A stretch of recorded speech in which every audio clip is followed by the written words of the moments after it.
Since the early days of the pandemic, it's been very clear that Donald Trump is not taking this thing seriously, certainly not publicly.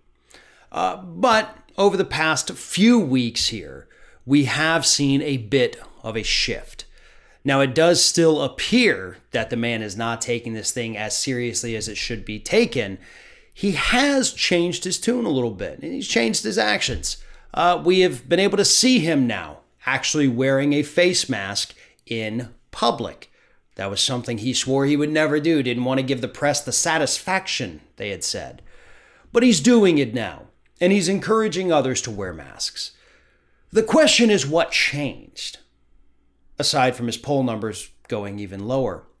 Well, what changed was that his aides spent weeks not just whispering in his ear, essentially screaming at him that you have to take this thing seriously.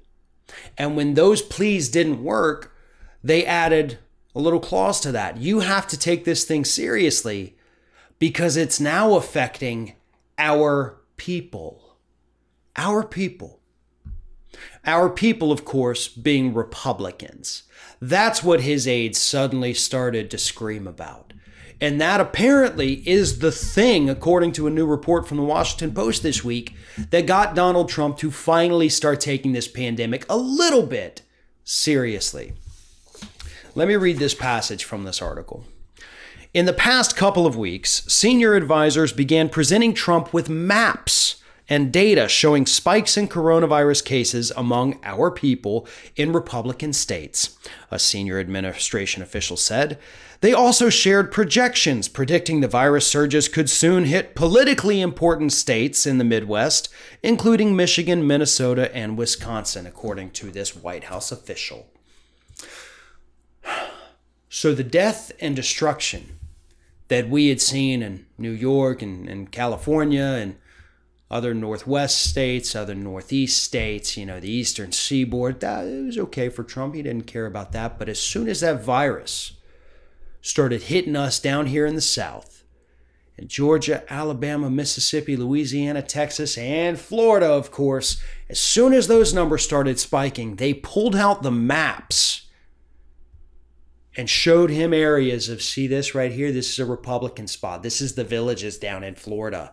Right? They're dying from the virus. They're dying and you can't win without them. Oh, over here in Texas, this group, you can't win without them and they're also dying. I don't know. I don't know if the aides did this because they had to try anything to get him to take it serious, or if they did it because they want him to win re-election and that is the only reason. And yeah, believe it or not, folks, it does make a big difference between which reasoning they had. Because if they're doing it to save their own political lives, then they can go straight to hell. But if they did it because they had to throw everything at the wall to see if they could get him to be serious about it, then good job. But there is a world of difference between those two things. But this shows you what the president is all about. It doesn't matter. He didn't care that people were dying. He still doesn't care that people are dying. He's saying, I'm not going to give New York any money because New York's mean to me. So to hell with you. That's what we're dealing with President Manchild here. This man is petty. This man is disgusting. And this man is perfectly fine with letting American citizens die until, of course, it starts to affect his re-election chances. This kind of report, this is the kind of thing that the DNC needs to be highlighting all over the place. This is the kind of thing that Joe Biden needs to put together a little video about in his basement and send it out to the world.